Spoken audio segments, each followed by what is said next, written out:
जावली तालुक्यात विनापरवाना सुरू असणाऱ्या परप्रांतीयांच्या भंगार दुकानांपुढे भंगार मालक आणि कामगारांकडून भंगार साहित्यामधून राहिलेला कचरा व केबल पेटवून दिल्या जात आहेत।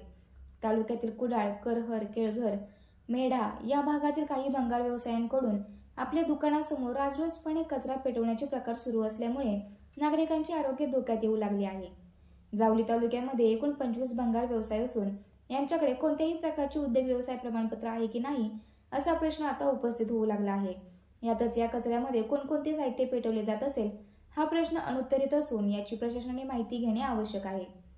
कोणत्याही प्रशासकीय अधिकाऱ्यांना न जुमानता मोठ्या प्रमाणात भंगारातील कचरा एकत्र करून भंगार दुकानांपुढेच पेटवत आहेत। यामुळे परिसरात मोठमोठे धुराचे लोट पसरत असून आजूबाजूच्या नागरिकांचे आरोग्य धोक्यात येऊ लागले आहे।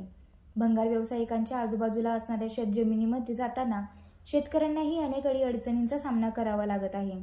तसेच काही भंगार दुकानांमध्ये विविध प्रकारचे केमिकल किंवा ऑइल ड्रम अशा वस्तू देखील घेतल्या जात असल्यामुळे त्यातील राहिलेले ऑइल देखील मोठ्या प्रमाणात परिसरामध्ये पसरत असल्याने त्याचा नाहक त्रास परिसरातील शेतीला व नागरिकांच्या आरोग्याला होण्याची शक्यता नाकारता येत नाही। तसेच भंगार दुकानांमध्ये असलेले मोकळे ड्रम यामध्ये पाणी साचलेले असू शकते, त्यामुळे डेंग्यू सदृश परिस्थिती निर्माण होण्याची शक्यताही नाकारता येत नाही।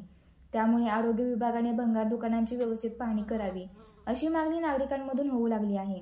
याबाबत प्रदूषण महामंडळाकडून या भंगार व्यावसायिकांवर त्वरित कडक कारवाई करावी अशी मागणी नागरिक, शेतकरी व परिसरातील वाहतूकदार करू लागले आहेत।